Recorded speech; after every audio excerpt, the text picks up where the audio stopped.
उस कुत्ते की औलाद है। कुत्ता तो वो था जो उस रात हमारे घर से तुम दबाकर भागा था। कान थम जा, टट्टी वाले हाथ तो लेने दे। वो शख्स जो अभिनय की पाठशाला बन गया। चालाकी करने की कोशिश मत करना, वरना क्या मेरे बारे में तुम जान ही चुके हो। वो जो हर किरदार के लिए बना था। इसीलिए आपने मुझे बुलाया क्या? प्रधान साहब, अगर मैं अपना मुंह बंद भी कर लूं तो क्या फायदा? आप इन पत्रकारों और अपने विरोधी भाइयों का मुंह कैसे बंद करोगे? वो जो हमें आज भी अपने इर्द गिर्द आम आदमी की शक्ल में नजर आ जाता है। आपने मुझे मेरा नाम बोलने से मना किया तो मैंने इसका बता दिया। अब ये चाहे तो मेरा नाम बता सकता है। क्या? वो कहीं से भी तो खास नहीं था।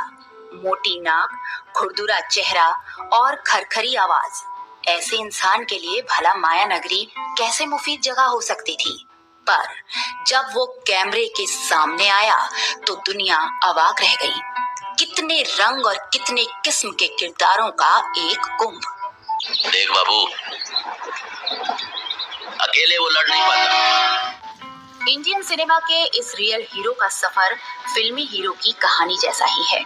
ये कहानी है घोर गरीबी और अभावों के बीच पल रहे एक बच्चे की, जिसने ढाबे पर बर्तन धोते हुए और रेल की पटरियों से कोयला बीनते हुए भी अपने सपने बुनने नहीं छोड़े। रोश, अर्ध सत्य और आरोहण।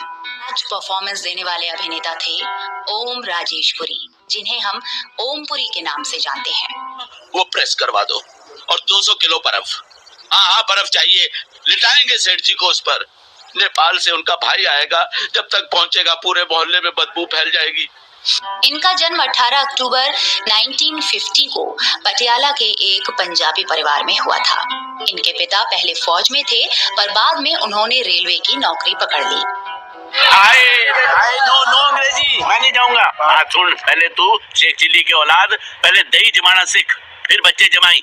चल पहले ऑस्ट्रेलिया चल। और फिर किसे नहीं मालूम कि ओमपुरी ने हॉलीवुड की 25-26 फिल्में इसी अंग्रेजी में कर डाली।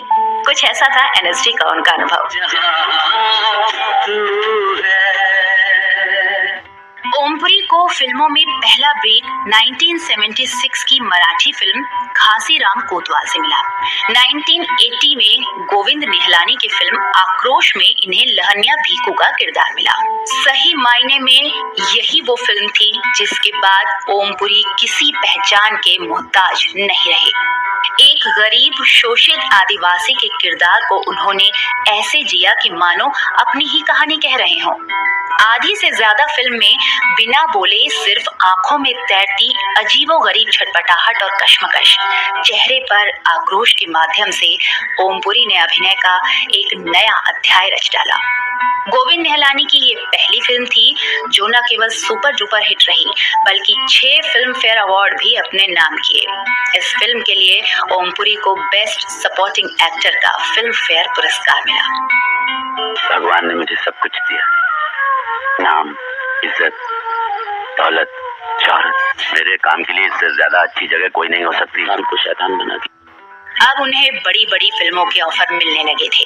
इसके बाद 1982 में आई श्याम बेनेगल की फिल्म आरोहण, जिसमें ओमपुरी ने एक गरीब दबे कुचले किसान की भूमिका निभाई थी। इस फिल्म ने हिंदी में सर्वश्रेष्ठ फीचर फिल्म का अवार्ड जीता था। इस फिल्म के लिए ओमपुरी को बेस्ट एक्टर का फिल्म फेयर अवार्ड दिया गया। इसके ठीक अगले साल 1983 में गोविंद निहलानी की एक और फिल्म आई, अर्ध सत्य ना होगा। हिंदी सिनेमा के इतिहास में ये फिल्म मील का पत्थर मानी जाती है। अमरीश पुरी, स्मिता पाटिल और नसीरुद्दीन शाह जैसे मजे हुए कलाकारों के बीच ओम ने अब वो जादू फूका कि एक बार फिर बेस्ट एक्टर का नेशनल अवार्ड अपने नाम कर लिया। सब इंस्पेक्टर वेलनकर फ्रॉम गोल चौकी पुलिस स्टेशन से। गलत काम हो गया, आई नो। सस्पेंड हो चुका हूँ, पुलिस ऑफिसर हूँ भी नहीं भी, यूनिफॉर्म तक नहीं पहन सकता। अब उनका सिक्का बॉलीवुड में जम चुका था और उनका टैलेंट फिल्म दर फिल्म हुंकार भर रहा था और अंतर्राष्ट्रीय स्तर का कलाकार बन गया।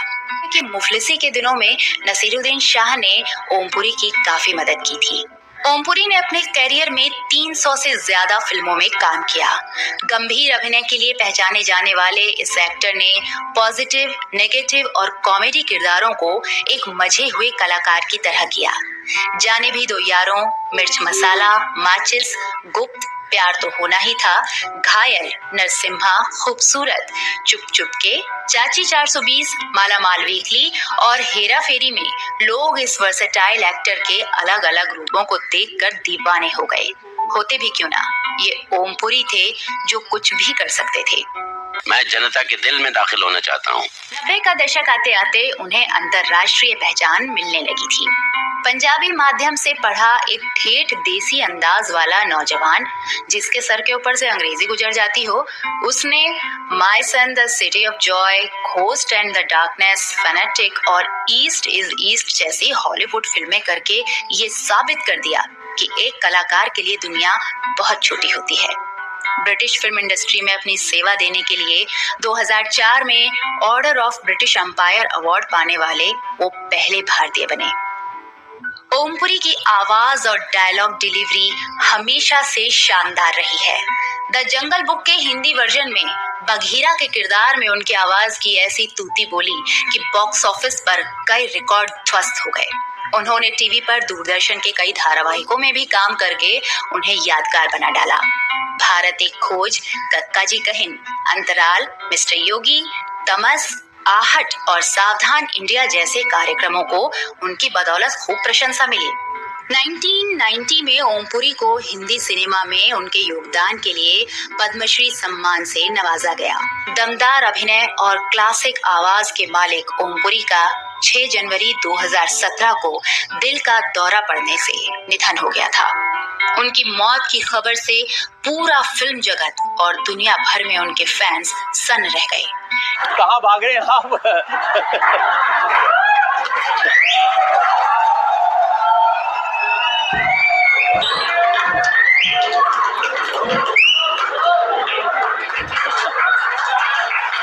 क्या आपने क्या सोचा, डर गया था मैं?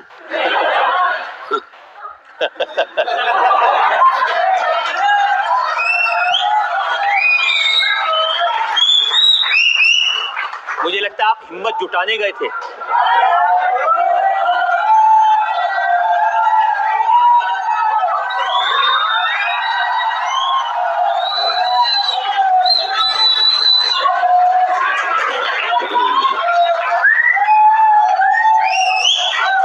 ओमपुरी जी, आपकी पर्सनल लाइफ की बात कर रहा था। आपकी आत्मकथा मेरे पास में है जो आपकी पत्नी ने लिखी है। कौन सी वाली ने? आपकी दूसरी पत्नी नंदिता सी पुरी ने ये किताब लिखी है। आपने 250 फिल्में की, 30 साल से फिल्म इंडस्ट्री में है। कभी आपके ऊपर किसी के साथ छेड़छाड़ का इल्जाम नहीं लगा, किसी हीरोइन ने आप पर इल्जाम नहीं लगाया। आपको इस बात का अफसोस है या गर्व है? मुझे बड़ी खुशी है इस बात की। लेकिन आपकी पत्नी ने लिखा है, जब आप 14 साल के थे तो 55 साल की नौकरानी के साथ आपके संबंध थे। एक मिनट, अब मुझे बताइए, 14 साल के बच्चे का कसूर है या 55 साल की औरत का कसूर है?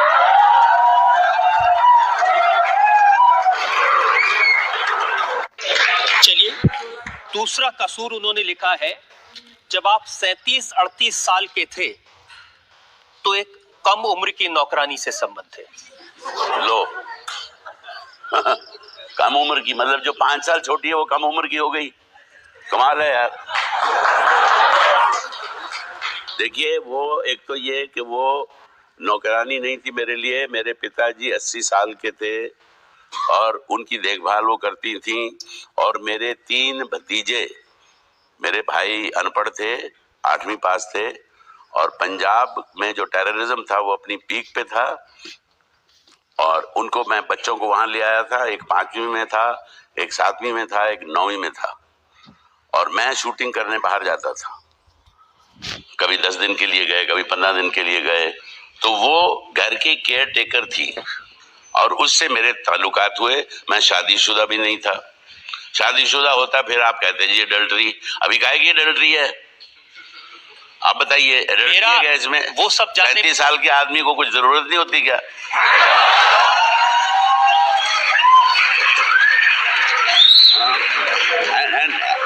नहीं, ये सब ठीक है पुरी साहब, डिवोर्सी।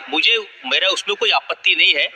आप तो कह रहे हैं, आरोप लगा रहे हैं। आरोप ये है कि ये सब बातें इस किताब में लिखने की क्या जरूरत थी? अब ये तो आप उनसे पूछिए, उनको इधर बिठाइए। क्योंकि आपकी जो जिंदगी है बड़ी संजीदा जिंदगी है। मुझे तो उम्मीद थी कि आपकी आत्मकथा आएगी तो उससे नौजवानों को प्रेरणा मिलेगी, उत्साह मिलेगा, अच्छी बातें सीखने को मिलेंगी। सर ऐसा है, मुझे गर्व है अपने जीवन पे, अपने जीवन की हर चीज पे। मैंने किसी के ऊपर पांव नहीं रखा है, और अगर एक आध जगह ऐसी भूल हुई है उसका मैंने तहे दिल से प्रायश्चित किया है। और बिना भूल किए आप इंसान हो ही नहीं सकते, आप खुदा हो जाओगे। और दूसरी चीज ये कि ये किताब या मेरा जीवन, मतलब ये इसमें इतनी क्षमता थी कि ये हिंदुस्तान की हर लाइब्रेरी में ये किताब होती। मेरा बचपन जो है वो आप with all, you know, great, he's a legend, he's a genius, Charlie Chaplin का जो बचपन है आप पढ़ेंगे। उनकी भी माँ पागल हो गई थी, मेरी भी माँ पागल हो गई थी, पागल खाने में थी।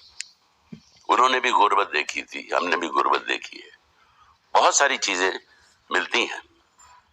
तो ये किताब उस लेवल की हो सकती थी और होगी, क्योंकि ये दूसरी आएगी अभी, और उसमें कुछ छिपाया नहीं जाएगा इसमें भी।